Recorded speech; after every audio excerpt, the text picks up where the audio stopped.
May 2nd, 2021, and we're going into the question and answer section of our call.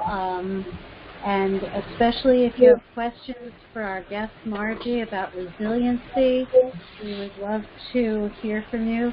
And I just wanted to say, you know, I looked up the definition of resiliency, and in the first part, Margie, you were talking about a rebounder and bouncing. And the second definition, it says the ability to recover readily from illness, depression, adversity, and the like. Buoyancy.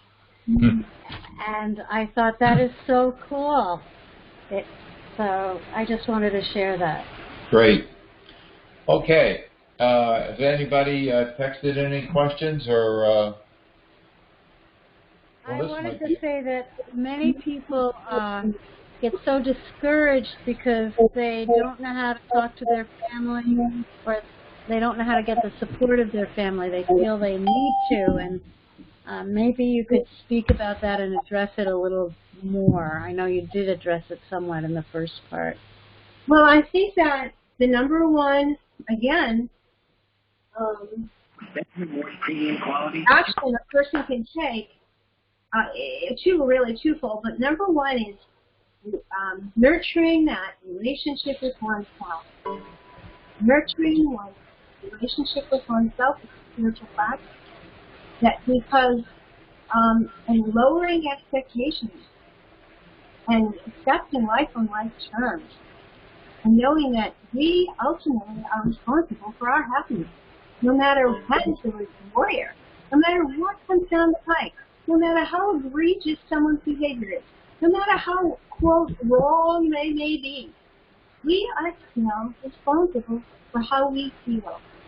And it's learning to reframe things and being able to reframe things so they can help us to feel better, because that's what it's about.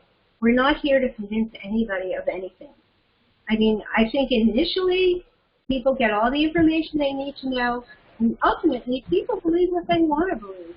For whatever reason, it serves them to think a certain way. We have no control over that, but we have control and tools to help nurture and strengthen ourselves. So we don't need that from them. Yes, we can absolutely be happy. And we might find that we're happier. We're actually happier without their support, you know? And we can be kind to them. It doesn't mean it's breaking unhealthy bonds. It doesn't mean necessarily breaking bonds. It's the unhealthy bond, the codependent bond, that you get to influence the way I feel. I let you and your decisions, your words, your actions influence the way I feel. It's the warriors. That's the warrior process, to be able to find happiness right here and hold it, no matter what. Make choices on for one's own well-being, regardless of what anyone else is doing or saying in their life. And it might mean making big decisions. It might mean making small decisions, you know, to protect yourself, you know, and just being, it doesn't come easy, but it's something, that is, you know, the pruning. You know, this morning in the gospel, it was about being connected to the vine, and it said that higher power prunes, and the pruning might be, we lose parts of ourselves that we used to have, because we found out as a warrior, we have to grow. We can't be that person that gets affected by everything someone in our family says. We have to be stronger than that now. And that's the pruning. That's how we get this. That's the blessing that's met. Either we become warriors or we're going to succumb to it. So if we're able to get the support and the help and the encouragement to nurture that internal life that we have, then, but it doesn't just happen on decision. You have to take action to do it. So that would be, if I were to help out with a group, that would be the focus. It would be a spiritual, strengthening your own spiritual connection and learning to stand strong and be able to be okay with whatever might come down the pipe. Yeah. Right, and I think that oftentimes maybe some assertiveness training may be in order in terms of communicating with the people that you live with, and how to do it. And that, you know, I hadn't thought of this connection before. We've talked about this many, many times, but I wrote the darn book already. It's called Self-Confidence. It's Confidence Rich. It's a book I have on Amazon, and it's about, you know, confidence isn't about having a lot of self-esteem or self-worth necessarily. It's about doing something, knowing that you can do something and get a desired outcome. Like, for instance, an excellent salesman may have all the confidence in the world that he can make the sale, but he doesn't necessarily have to feel good about himself. It's just knowing that you can do something. But maybe what often comes up is a problem with assertiveness. There's like 7 rules of assertiveness and communication that is in the book.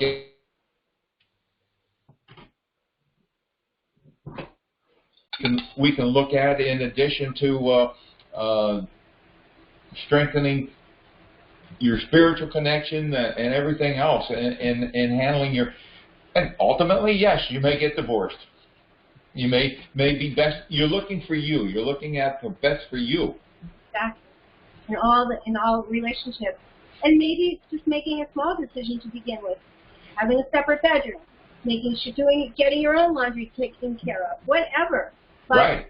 But whatever decision, but it does start with communication, and also not getting pulled into the hook. And that's the communication part that you're speaking of, is that not getting pulled into hooks and being able to ignore them and just speak from yourself. Yeah. I remember one of the people in the program, and she also is a nurse, and her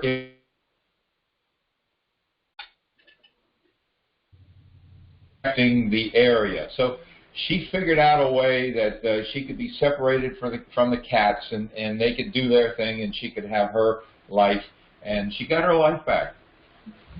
So yes, you figure it out. You discover the things and figure out the answers. Creativity, and that's what we often talk about. When we're stressed out and we're anxious, our IQ drops and our creativity goes out the window. And so by doing the breathing, the rebounding, and taking care of yourself and managing stress, creativity is heightened, and you figure out ways to communicate more effectively. And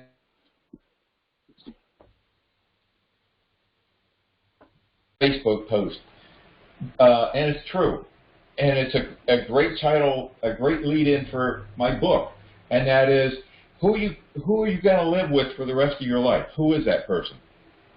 You. And if you don't love yourself, man, so you want to learn to love you. Until you love you, you can't love others, or even get love from others. Love you. So, and that's the other part of the title. Confident Rich, hate your old self and love your new self.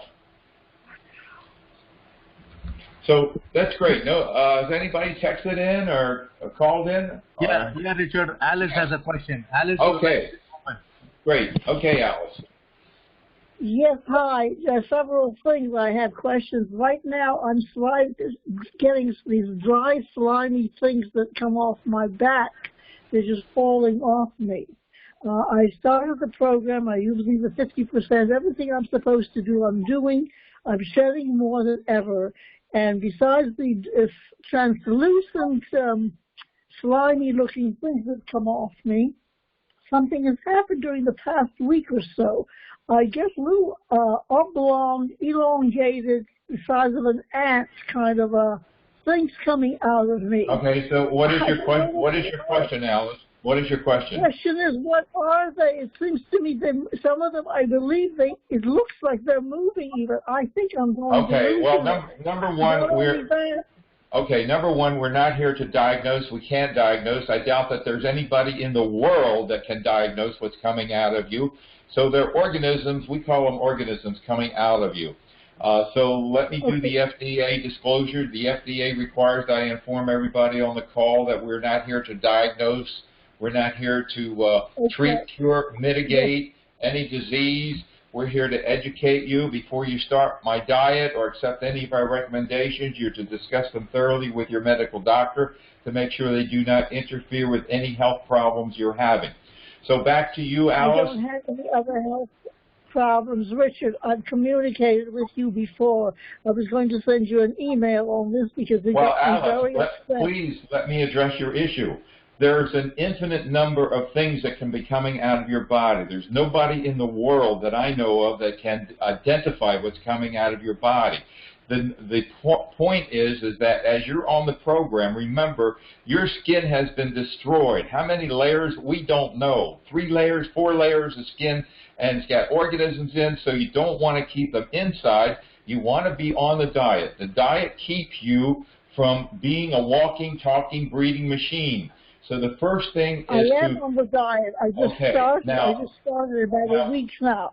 Please, has it kicked in yet? Has the diet kicked in? That's the important part. The diet is one thing. Making it work is another. So when the diet kicks in, you will be limited amount of itching and biting. Your symptoms will be greatly diminished when the diet kicks in. Does that happen? I know that. I am aware of that. I've already been on the diet before under other guidance. It works, definitely. Another thing happened I discovered yesterday. Can I ask one more question, please? Well, I haven't finished your first question yet, okay? Can you let me finish first question? All right. So when the diet kicks in, then you know you're on the right path. You're not breathing these things internally. That means that whatever is coming out is evacuating your body. And it could take weeks to get these things out of your body. Remember, they've been there for years, and you've accumulated them for years. So taking the bath 3 times a day to debride and get these things out of your body is important. And then to definitely disinfect your area. Now? What's that? That's why they're more coming out now, because I'm using could very well be. Oftentimes they get worse. That's the purpose of it, is to get them out. So that's a good sign that you're having. Now, I don't know how long it's going to take for them all to come out. It could be, give yourself at least a month for things to start slowing down. It may happen a lot faster. But all this stuff is going to be coming out. So the diet is important, and you're getting all these things out of your skin. That's great. And you're cleaning your environment so you're not getting reinfected. That's great. You're right on target. I'm doing everything on the program. I've been in communication with Ethel and with Robin. Everything I'm doing is what you guys have been helping me with, and I didn't understand why I'm shedding so much more now. You explained that to me now. Another thing happened just yesterday. I came back being in rehab for a month, and I sprayed everything, my shoes, everything. I looked at my sandals as I was putting them away in the grooves of the sole, the design of the sole, there are grooves. And I found the Lysol and the peroxide didn't dislodge the things that were lodged in there. So I tried 1 or 2 open, and they fell on a paper towel in the sink, and lo and behold, it started expanding and growing, and I thought it was crawling when it hit the little wet spot, and I just went insane. It looked like it was crawling. Am I going crazy? I don't know. I mean, it's very disturbing. Well, cleaning everything. Cleaning your shoes is definitely important. It's discussed in the book. Cleaning everything. You have to get them out of your environment. So you're on target. Thank you for sharing and asking the question, Alice. Thank you. You're welcome. Keep coming back. Okay, anyone else call in or text in?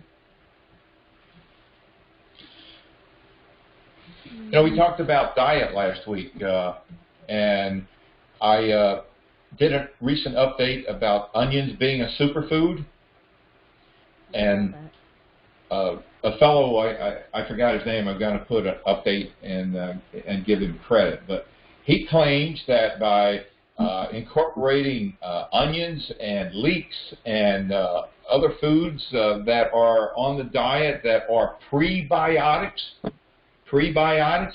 he cured himself of Morgellons. Well, I think it's a little bit more to it than that, but I'm definitely going to put the suggestion in the diet that you definitely go for garlic. That's a prebiotic, because with Columbella, we can't have probiotics in the first stage of the diet because springtails love probiotics. I don't know why. They just love them. So, but the answer isn't there anyway. Forget the probiotics. You know, there might be, 50,000 species of probiotics in the average capsule you get might only have 13 or 15 of those species in it. So you're not really getting the complete full range of probiotics anyway. The answer is in prebiotics. And the whole thing about Morgellons, that's the first place you really want to start is with the gut biome. You want to build the gut biome.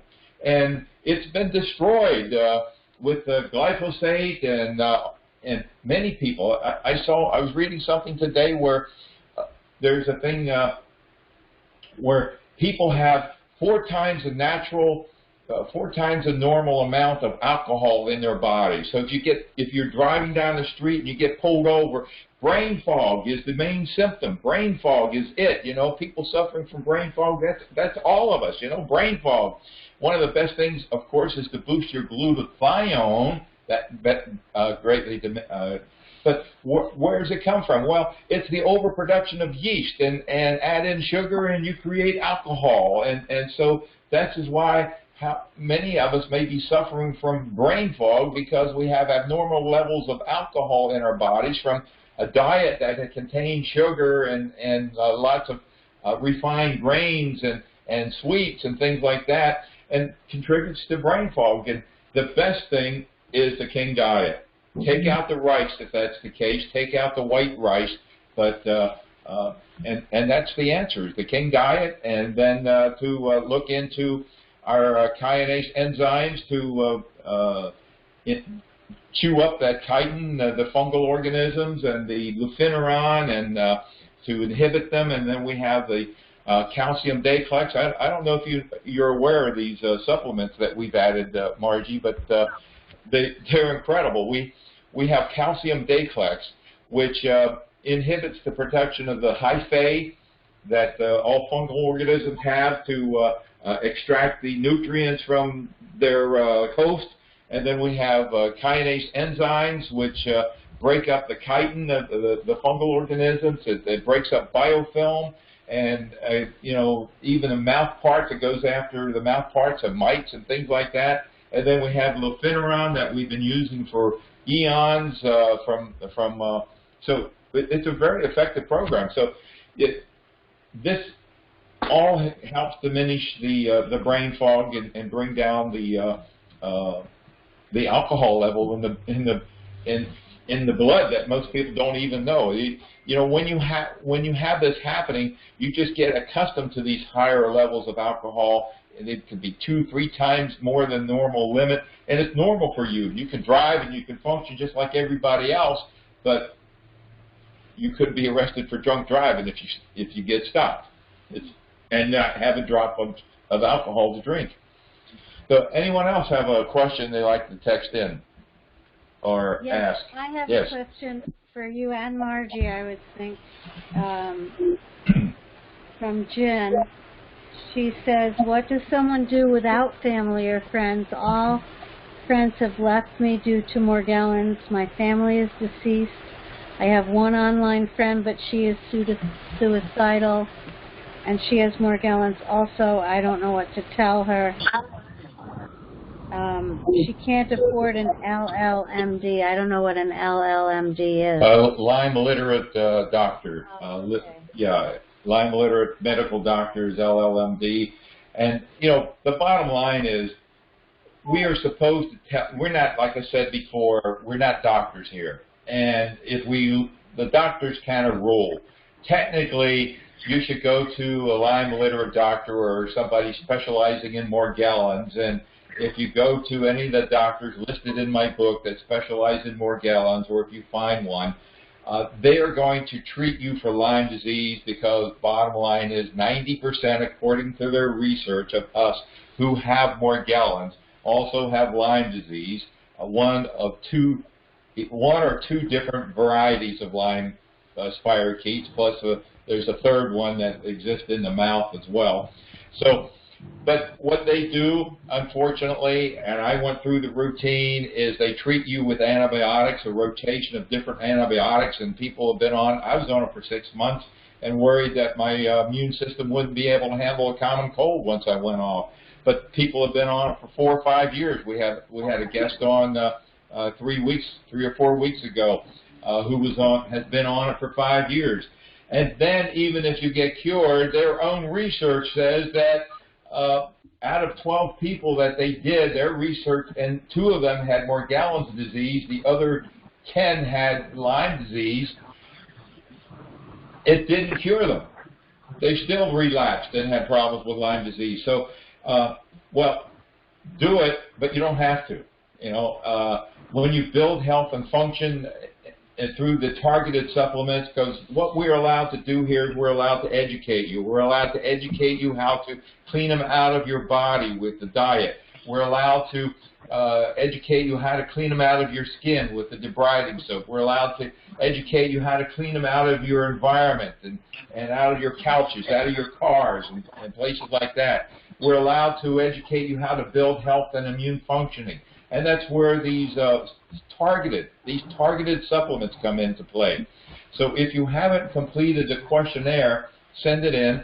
If you're limited in income, we do have, if you have no financial support, you don't have a job, you're very limited, we'd love to get a program started and hopefully attract a philanthropist who could support us. But in the meantime, we do have a discount store where you can get the debriding soap at 50% off and some of the other things at a small discount as well. So the debriding soap, you can get debriding soap too for as low as $19 for 4 ounces, I believe, or 9 ounces. Yeah, 9 ounces. So, okay. So, anyone else have? Now, back to the specific issue of not having any support and being on your own. That's where you connect with the higher being. You come back to us. You keep coming to us. Let us pick you out of the water, and you do it. You do the program. I got my life back without spending a lot of money. I got my life back before we had a store. I got my life back with a diet, and many have said the diet is a cure. It is not a cure, but it can be that powerful. I've gotten my diet back by disinfecting and by taking near scalding baths with borax and things and Epsom salts and stuff like that. As many as 5 cups of Epsom salts in a bath. So you can get your life back without spending a lot of money. Absolutely. So anything you'd like to add to that, Margie? I'm sure you have a lot.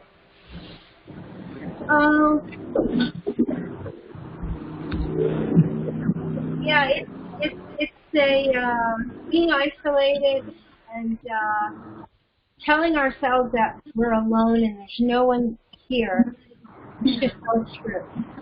It's really not true. We're never alone. Never alone. And we're also not unique. And that's what yeah, so what I was saying is that certainly your program is a wonderful source of connection with people. And I don't know what the sort of the guidelines are about getting people's phone numbers and all of that, but if that's part of your program, Richard, then certainly that would be a way to make connection with others. But, you know, there are people in this planet, on this earth, in this environment that are surrounded by people, and they are incredibly lonely. In fact, there's people who commit suicide who have incredible social support. So I think the connecting with a higher power and praying and really starting to develop faith in that higher power, again, that's the taproot right there. And praying for people to come into your path that will love you and support you just the way you are. And I'm certainly you're going to find people here. And maybe even out there in the world, a person might come across your path. But I think the taproot is connecting with God or connecting outside of yourself, knowing you're not alone, knowing that your future there's hope in your future, and keep coming to this call. Keep coming to this call and maybe connecting with some of the coaching, maybe getting a coach here. And know that this is not, I take issue with the name of your book, Getting Your Life Back, because you can't ever go back to your life. Your life is like a river. It's changing all the time. I'm just joking with you. I love you. Don't take that personally. But our life is constantly changing. And, we have this fixed idea of how our life should be, and that's just not reality. Our life changes. I want to encourage that person to just find a spiritual taproot and be willing to reach out. It's hard to reach out. Yeah, something is terrible with your microphone. You're in and out and in and out. I'm sorry. I don't know, something, hopefully, but, one of the things that you might consider is that if you're alone. I got my life back. I had nobody. I had no support. I had nobody to lean on. I did it myself. I figured it out. And there's a study, there's a vignette in one of the books I read. I think it was by Terry Cole Whitaker. I forget the name of the book. She's a reverend. And the story is the guy was walking along and he fell in this pit. Like these pits they build to catch tigers and lions, and he couldn't get out. He cried for help. And nobody came to help him. And he cried for help. Nobody came to help him. Finally, he figured out how to get out of it himself. And that's what I did. I figured out how to get it. And so I have no special intellect or gift. We each figure out how to get out of our holes. And the other thing is that the late Dr. Wayne Dwyer wrote in one of his books is that one of the best things to do to deal with depression is to give. Do a kind act. By doing a kind act, it increases serotonin levels. And serotonin levels is something we want to do when we're dealing and when we're feeling down. And we're looking for a buddy coach right now, and this is a perfect opportunity for you. Volunteer to be our buddy coach, and you can create your buddies. Everybody is going to be looking for a buddy because we do the buddy coach, and what happens is that at the end of the program, when we turn off the recording, those who are interested are going to email our buddy coach, who is now Barbara, with their name and their first name and their telephone number and area of the country, and then she's going to send out that list, add you to the list, and send it to you, and you can call people. So that's another way. This program has so many things that you can take advantage of. The moral support that we're here to offer you, the buddy coach, and you can participate. And by participating, you feel you're part of it. Being part of something is important. Can I add something to that, Richard? Can you hear me? Sure thing, yes. Mm-hmm. I think the journaling is very helpful for loners, for people who are alone. I really do. I didn't understand that. I think the journaling yes, is a wonderful way to connect with oneself and validate oneself about connecting with others. And once we understand what's important to us in journaling, we then go for it. And I think journaling can really help that. Someone taught me to put down what I want every day down on my journal. I want this, I want that, I want this. It was so important for me to do that so I could hear what I actually wanted. Because if you're going around speak with, sometimes you don't even claim what you actually need and want in your life. So I think journaling can be a great way to connect with oneself if you don't have social support. Yes, and journaling is very important in getting your life back, and keeping a diary is another word for journaling. to write down your goals for the day, and that's fantastic. Journaling, a journal is an incredible tool that can support you in getting your life back. Anyone else? I have a question. I just have a question for Margie. If she had Morgellons, and how did she? Is she in remission? Well, I'm not in remission. I'd say I'm still fighting this, but I've gotten, I'd say 70% better than when I started. You know, I've just gotten many different strategies to say, let's say, keep this at bay, but I'm not out of the water yet. But I believe I will be, but I'm not there yet. Thank you. Anyone else have a question? You have some other people you want to unmute? Can I say one more thing, Sure. Richard? Mm-hmm. I want to get back to, and that ties in with Kelly's question, and that is getting your life back. One of the things that I believe is real is that our life is a continuum, and it's always changing. And we can never go back to where we were. And because of this illness, I've gained so many, I think God's pruned a lot for me that I thought were things that were so important, and I held such, I put so much importance on. I'm finding out I don't need it all because of this, because I got this illness. So just the idea that our lives are always changing, they're dynamic, they're moving, and I don't think anyone's ever going to get their life back the way it was before. It's just impossible.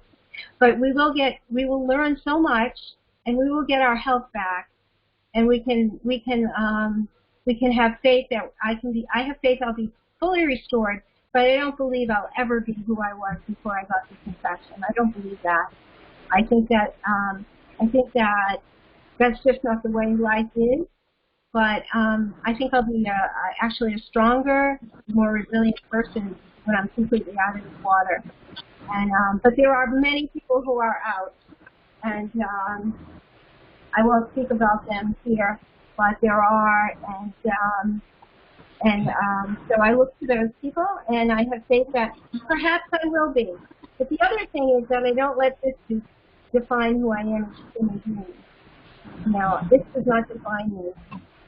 This disease does not define who I am. That's an important point. Never let Morgellons define who you are.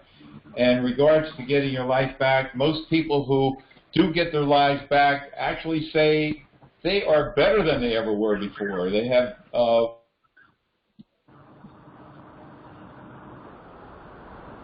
better. They never get it back to the way it was. They get it back better than it was, actually. Right. So, yeah. Thank you. Yes. Nick has a question. Nick, your line is open. Yes, thank you. How you doing, Rich? Okay. Everybody. I like what Margie said. Besides this, I do. It's similar to what you was. I don't want to get into it, but I do go to a 12-step program that helps me. But besides that, just coping by myself without my family, that doesn't belong to me. It's not easy, and I keep staying on protocol. I'm still staying at the hotel and seeing the healer, but I just sometimes I say to myself, the guy was like, Nick, we're going to try this, we're going to try filter your blood, and I don't mean to come off like I said. I was like, you know what, just give me, I said, just give me something for the pain. I kidding around. I said, just give me something for the pain, like Howard Hughes did, because I'm getting sick of it. I'm not complaining. I feel like closing the blinds down and locking myself up in a hotel room and staying there forever. But I force myself out. I sit on a bench. I still, I listen to the protocol, what you say, Rich, and But I really like what Margie said. You know, is this going to go away? I get scared it's never going to go away. And trying to hold my composure. I don't know. I'm just, you know, it's been 2 months since I was on a diet. I haven't had I'm actually afraid because whatever it is, you know, whatever it is that I have, I guess Morgellons, it's going to get worse or something. You know, the paranoia. I'm definitely going to have to talk to somebody in the future. I can tell you that, you know, for myself. And,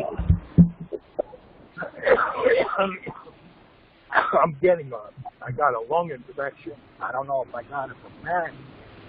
And I did tell the emergency room doctor, I can't figure out why you think this doesn't have a play in nothing. You guys should be thinking this crap up in a big room somewhere, trying to figure this out instead of like something. Well, thanks for calling in. Did you have any particular question that you'd like us to address? Yeah, just the, I still, like I said, Rich, I still fumigate. I get out of my room. The hotel cleans the room. I bathe 3 times a day. I run the car for 20 minutes. But right now with ammonia in it, the healer wants to filter my blood, whether that'll work or not. I don't know if you ever heard anybody else do that, like dialysis. It's sort of similar to a dialysis machine. Whether that'll help or not, to starve it, I don't know. But you know. Well, Margie may be a better person to answer that question. And right. No, I don't know anything about filtering blood. Yeah. I hope that you find peace. I'm glad that you're hooked into your 12-step program. There's a wealth of depth of knowledge there. One of the biggest premises I know is just taking life one day at a time. That we just have to get our head on the pillow today, you know, and do the best we can for one day. And it sounds like that's what you're doing. You're taking action. Yeah, I know. It's just I feel like it's I go into it. Well, the Morgellons is systemic. That means it is it's everywhere. I don't see that there would be a problem filtering your blood, but whether or not they would be able to remove anything that would make a difference, that's totally out of my guess. I couldn't guess. No, if you do, keep us posted. Yeah. We want to hear about it if it's successful. No, I'll tell you if it works. It wasn't, if this doesn't work, I told the guy, listen, I'm ready, what Richard describes in this book, the same thing I do, trying to search for an answer, and I got to take a step back and say, hey, just keep on the diet. Just listen to what he says in his book. Don't go running to China. Don't go running to Mexico. I know I can find pills down there. Can I find pills down there? Probably yes. But wait, you can order the Lefiniron from Mexico, and they'll ship it to you from Texas. So anyway, get the leafy green salads. Add in lots of raw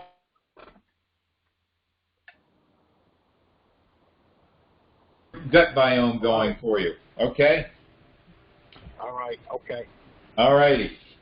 You know, also, I think something we've kind of circled around is that a lot of people, as they get well, they have PTSD from Morgellons, and they live in constant fear of it coming back or getting reinfected, and just overcoming that, even when you're well, is a huge thing. Just wanted to throw that out there. Yeah, so something you may look into is saunas. Get a sauna every day for about maybe a half hour or so, and overheat those suckers. That may be beneficial. Robin, you used the sauna, didn't you? You got one from Amazon or built it yourself? No, I have red light therapy that I use, and Red light Martin therapy. has one also. When I belonged to a health club, I took a sauna and then would swim every day, and that combination was very helpful to me. Yeah, so that's something you may consider. Anybody who has access to a sauna may consider that. Okay, thank you. Anyone else have a suggestion or like to ask a question or share?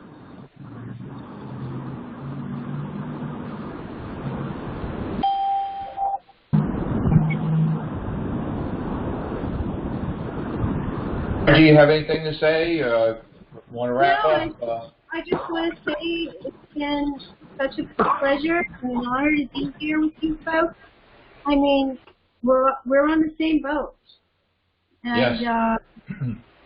I treasure your connection, and I'm sorry that I left you in the lurch 3 years ago, Richard, but that's all behind us now, I hope.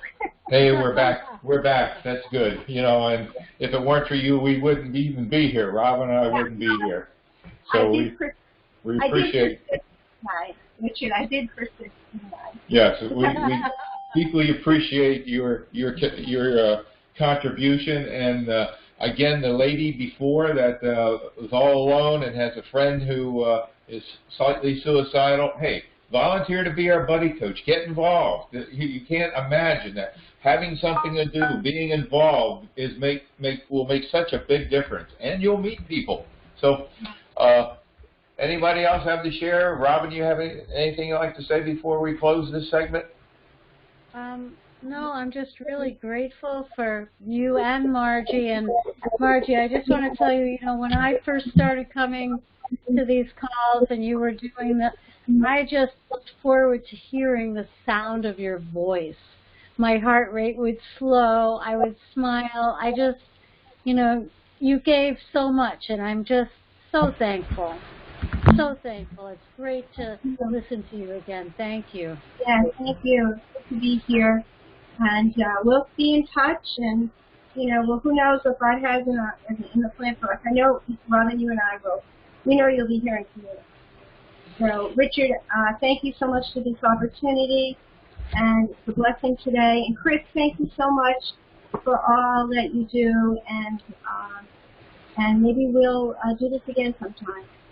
Yes, well, hopefully next week we'll have people, hopefully, that are in the lack of support, and we can help some people out, getting their lives in order. I'm thinking, I would love to run a group just doing the qualities of resiliency every week. Just doing one or studying one a month. Maybe just having people focus on one quality and practicing it for a month, and then going on to the second, and then the third. And as far as the more that we nurture ourselves, and there's this part of our consciousness and that is always watching, observing what we do, and showing, and that's an important part of us. It's the observer. And when it watches what we do and what we don't do, and it comes to conclusions. And when we are consciously taking time every day to nurture that part of who we are, we start to imbibe, and Richard talked about confidence. It's a confidence that goes beyond anything because you're connecting to your source. And when you are taking tangible steps every day to do that, it really changes our feeling about life. And I would love to support people to do that. And there's ways of doing it. And I know people are in all different stages of stability in their process here. And there probably has to be some, brand new out of the, I don't know if they'd be interested, but people who have got some stability and they just want more, this might be a good group for them. Well, that would be great. I welcome that, doing a resiliency again, and inviting the people without the support, combine it, make it dual purpose. Because fostering those qualities of resiliency will make them less vulnerable to feeling hurt by people around them. Because they'll become stronger and stronger, and their own truth will come out, and they'll be able to defend themselves in a place of integrity, and also cut the bonds. Doesn't mean you're leaving or divorcing, but there's bonds that we have to people that are just plain unhealthy, and we learn to cut those bonds, and you're free. And it doesn't mean you're going to leave the person. It doesn't mean you don't love them anymore. You just don't have that bond anymore. And if they say something to you, it doesn't send your blood pressure up, because you're just like in peace, because you're in peace with yourself. Right. So that's the qualities of resiliency help to foster is finding more self-peace. I just want to say thank you, Margie, for answering my question, and I'm glad that you're doing much better. And I think your idea is excellent. I don't know if my mic was muted, but I was trying to say thank you, and I appreciate you. Great idea. So much. Thank you. Thanks for asking the question. All right. Well, is this a wrap, Richard? What's that? Is this a wrap? This is a wrap. Thank you very much, Margie. Thank you, Robin. Thank you, Chris. Thank you, everybody. Thank you, Lord above. And we're done for the day. Everybody keep coming back. We're here so that you will do one thing, and that is because of you guys, I hung in there and I got my life back. Thank you. Have a great day. Love you all.